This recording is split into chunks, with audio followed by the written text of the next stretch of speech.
तुझे अज़मत जे मथा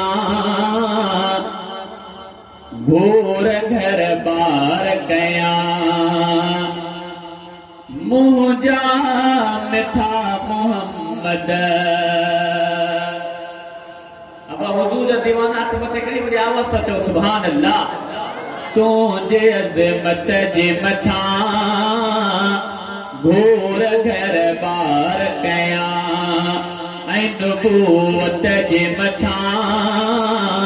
घोर संसार कया मुझा मिठा मोहम्मद मुझा मिठा मोहम्मद। तुझे अज़मत जे मथा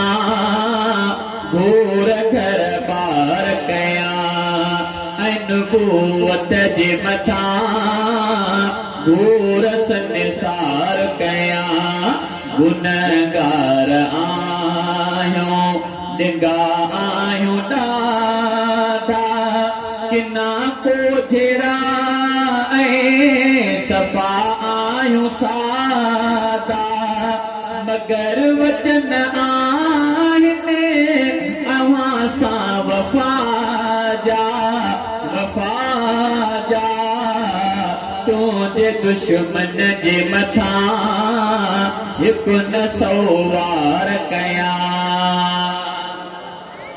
तुझे दुश्मन जे मथा हिकु न सवार कया मुझा मिठा मोहम्मद। तुझे अज़मत जे मथा घोर घर बार कया नबी आखिरी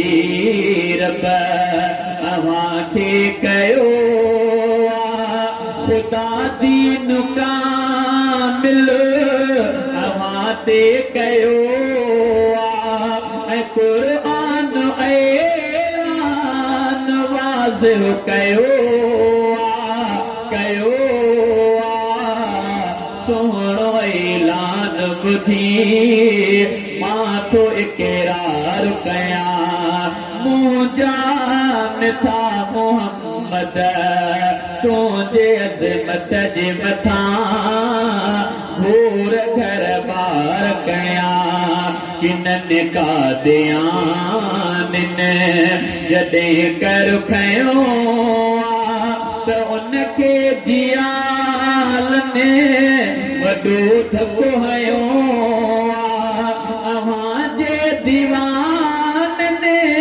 उन्हनि खे निदियो किननि कादियानिन जॾहिं कर खयो त उनखे जियालनि वॾो धको हयो अव्हां जे दीवाननि उन्हनि खे निदियो अहिड़नि जी सची राह अख्तियार कया मुझा मिठा मोहम्मद। तुझे अज़मत जे मथा घोर संसार कया यकीनन नबी हाणे ॿियो को न ईंदो अव्हां जहिड़ो मासूम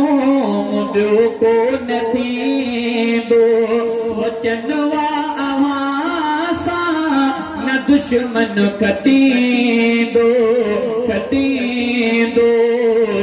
हिकु न लख साह हुजनि सभु जा सभु वार कया मुझा मिठा मोहम्मद। तुझे अज़मत जे मथा घोर संसार कया शफ़ात अव्हां जे जो हक़दार थी शल उते मुर्तज़ा जी बिकासार थे शल अव्हां बस सुञाणो वञे पार थी शल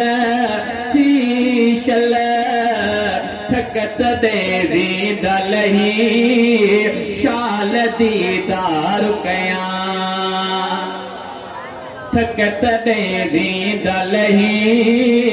शाल दीदार कया मुझा मिठा मोहम्मद तुझे अज़मत जे मथा घूर